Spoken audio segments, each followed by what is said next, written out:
কুমড়ো পাতা দিয়েও এত সুস্বাদু রেসিপি বানানো যায়, যা না বানালে বুঝতেই পারতাম না। এই রেসিপিটি খুবই সুস্বাদু। ডাল ভাতে এই রেসিপিটি থাকলে আর কিছুই লাগে না। আজকে বানাবো কুমড়ো পাতার খুব সুস্বাদু একটি বড়া। খুবই সিম্পল কয়েকটি উপকরণ দিয়ে এতটাই সুস্বাদু একটি রেসিপি বানানো যায়, যা ডাল ভাতের সঙ্গে অপূর্ব খেতে লাগে।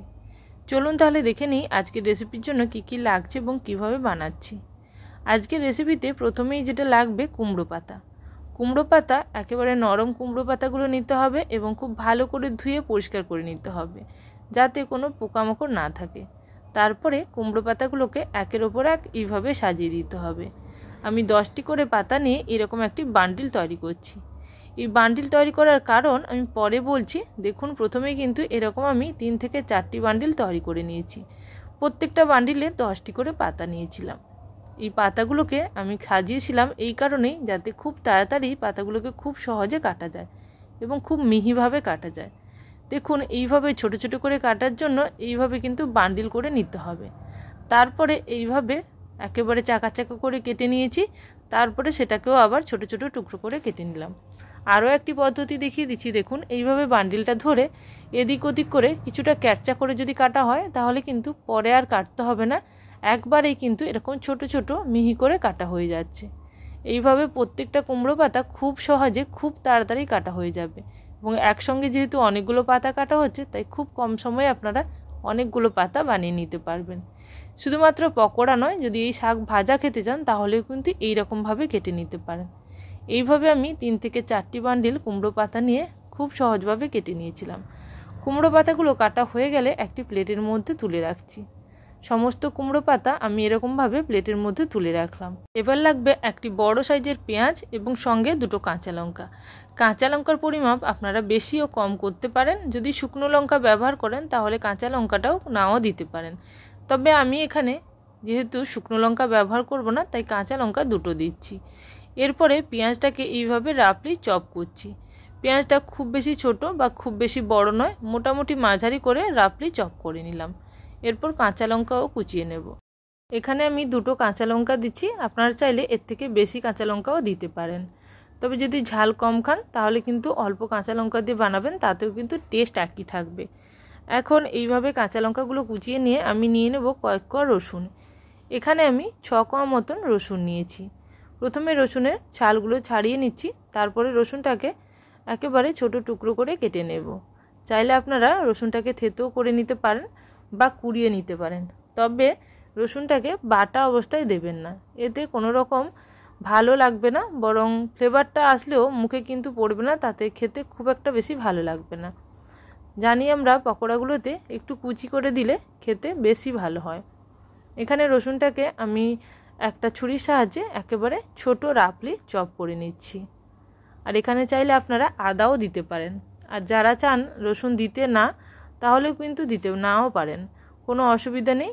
এখানে আর বাকি সমস্ত উপকরণ দিলেই কিন্তু টেস্ট খুবই ভালো হবে। এখানে পেঁয়াজটা কেটে নিয়েছি যেভাবে, তার থেকে একেবারে ছোট টুকরো করে রসুনটাও কেটে নিলাম। এবার সমস্ত উপকরণগুলোকে একটি প্লেটের মধ্যে তুলে নেব। এখানে যে পাত্রের মধ্যে আমি শাকটা রেখেছি, সেই পাত্রের মধ্যে আমি সমস্ত উপকরণগুলো দিয়ে দিচ্ছি। এছাড়াও আরও কিছু উপকরণ লাগবে, সেগুলো এক এক করে দিয়ে দেব। প্রথমেই লাগবে এখানে লবণ। লবণ দিয়ে শাকটাকে খুব ভালো করে মাখিয়ে নিলে শাক থেকে বেশ অনেকটা পরিমাণে জল বেরিয়ে আসবে। এক্ষেত্রে আর জলের প্রয়োজন হবে না। সঙ্গে দিলাম হলুদ, একেবারে প্রয়োজন মতন অল্পই দিলাম। এরপরে দিয়ে দিচ্ছি গোটা জিরে এবং তারপরে দিয়ে দেবো কালো জিরে। আর এই পর্যায়ে আপনারা যদি চান লঙ্কার গুঁড়ো দিতে, সেক্ষেত্রে লঙ্কার গুঁড়োও দিতে পারেন। এখন এই সমস্ত উপকরণগুলো একসঙ্গে দিয়ে ভালো করে মেখে নেব। তার আগে অল্প জোয়ান দিলাম। এই জোয়ান দিলে টেস্টও যেমন ভালো হয় এবং হজমেরও খুব সুবিধে হয়। এর সঙ্গে অল্প ধনেপাতাও দিলাম। ধনেপাতা একেবারে অপশনাল, আপনাদের মনে হলে দিতে পারেন, না মনে হলে নাও দিতে পারেন। এই সমস্ত উপকরণগুলো একবারে দিয়ে হাতের সাহায্যে খুব ভালো করে মেখে নিতে হবে, যাতে পাতা থেকে খুব ভালো মতন জল বেরোতে শুরু করে এবং এই জলের মধ্যেই পুরো পকোড়াটা ভালো মতো মাখা হয়ে যাবে। এখানে এক্সট্রা কোনো রকম জলের প্রয়োজন হয় না। তাই অবশ্যই প্রথমেই লবণ দিয়ে এইভাবে শাকের সঙ্গে বাকি উপকরণগুলোকে মেখে নিলাম। এরপরে দিয়ে দেবো প্রয়োজন মতন বেসন। এখানে আমি বড় চামচের 2 চামচ বেসন দেব প্রথমে, তারপরে প্রয়োজন মতন অল্প অল্প বেসন দিয়ে দেবো। এখানে যে চামচ আমি ব্যবহার করছি সেটা একটু বড় ধরনের চামচ, টেবিল স্পুনের 3 টেবিল স্পুন মতন হবে এই রকম চামচগুলো। সঙ্গে দিয়ে দিচ্ছি হাফ চামচ সুজি। সুজির বদলে এখানে চালের গুঁড়োও দেওয়া যেতে পারে। এবার খুব ভালো করে এগুলোকে মেখে নিতে হবে। দেখুন মাখতে মাখতে বুঝতে পারবেন যে আর কোনো কিছু লাগবে কিনা। কোনো কিছু মানে এখানে অল্প বেসন দেওয়া যেতে পারে। আমি এখানে অল্প বেসন দিলাম যাতে এই জলজলে ভাবটা না থাকে এবং খুব ভালো করে বাইন্ডিংটা আসে। এইভাবে খুব ভালো করে হাতের সাহায্যে মেখে নিলাম। এবার দিয়ে দিচ্ছি একেবারে শেষে অল্প গরম মশলা। এরপরে খুব ভালো করে মেখে নেব। আর এই রেসিপিটি বানানোর সময় আগে থেকে একেবারেই বানিয়ে রাখবেন না, যখন ভাজবেন তখনই বানাবেন, তাহলে কিন্তু ভাজাটা খুব ভালো হবে এবং ক্রিস্পি হবে। এইভাবে আমি রেডি করে নিয়েছি সমস্ত মিশ্রণটা। এরপর এরকম হাতের সাহায্যে অল্প অল্প করে নিয়ে একটা গোলা বানিয়ে তারপর তেলের মধ্যে অল্প অল্প করে ছেড়ে দিতে হবে। ছোট ছোটোভাবে বানালে খুব কম টাইমের মধ্যে খুব সহজে এবং খুবই ক্রিস্পিভাবে এটা রেডি হয়ে যায়। তাই অবশ্যই এরকম ছোট ছোট বলের আকারে দিয়ে দেবেন। প্রায় 5 থেকে 7 মিনিটের মধ্যে এক একটা ব্যাচের পকোড়া ভাজা হয়ে যাবে। এইভাবে আমি প্রথম ব্যাচের পকোড়াগুলো গরম তেলের মধ্যে দিয়ে দিচ্ছি। প্রথম দিকে গ্যাসের ফ্লেমটা একটু হাই রেখেছিলাম, তারপরে অল্প লো করে দেব এবং একেবারে শেষে গোল্ডেন করার জন্য একটু হাই করে তারপরে পকোড়াগুলোকে তুলে নিতে হবে। দেখুন এইভাবে কিন্তু প্রথমে গ্যাসের ফ্লেম এখন মিডিয়াম রেখেছি, এইভাবে উলট পালট করে দিচ্ছি। একটা পকোড়া কিন্তু ভেঙে যায়নি। যদি বাইন্ডিংটা ঠিকঠাক থাকে তাহলে কিন্তু পকোড়াগুলো একবারে এরকম গোল গোল হবে, বলের মতন দেখতে হয়। এইভাবে আমি সমস্ত পকোড়াগুলো ভেজে নেব। প্রথম ব্যাচের পকোড়াগুলো দেখুন এইভাবে কিন্তু এখন গোল্ডেন হয়ে গেছে। পকোড়াগুলো আমি একটি প্লেটের মধ্যে তুলে রাখবো। গরম গরম ভাতের সঙ্গে এই পকোড়াগুলো একেবারে সদ্য ভেজে কিন্তু খেতে খুব ভালো লাগে। আগে থেকে ভেজে রাখলে একটু নরম হয়ে যায়, তাই অবশ্যই খাওয়ার আগে ভাজার চেষ্টা করবেন। এইভাবে আমি প্রথম ব্যাচের পকোড়াগুলোকে ভেজে একটি প্লেটের মধ্যে তুলে রাখছি। সেমভাবে আমি সমস্ত পকোড়াগুলো ভেজে নেব। এখানে আমি 2 বারে কিন্তু সমস্ত পকোড়াগুলোকে ভেজে নিয়েছিলাম। প্রথম ব্যাচের পকোড়াগুলো দেখুন কতটা কালার সুন্দর এসছে এবং ভেতর থেকেও কিন্তু খুবই ক্রিস্পি হয়েছিল। এখন আমি দ্বিতীয় ব্যাচের পকোড়াগুলো দিয়ে দিচ্ছি।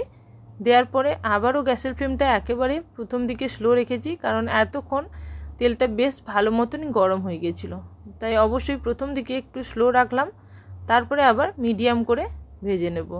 এখানে দেখুন এতগুলো পকোড়া দেওয়ার পরেও কিন্তু ভেঙে যাচ্ছে না।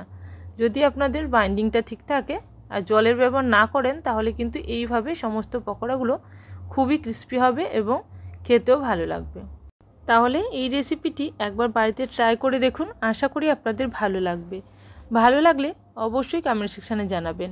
আর যারা এখন পর্যন্ত চ্যানেলটিকে সাবস্ক্রাইব করেননি অবশ্যই চ্যানেলটিকে সাবস্ক্রাইব করে নিয়ে পাশে থাকা বেল নোটিফিকেশানে ক্লিক করে রাখুন, যাতে আমার চ্যানেলে কোনো নতুন রেসিপি আসার সঙ্গে সঙ্গে আপনাদের কাছে সবার আগে নোটিফিকেশান পৌঁছে যায়।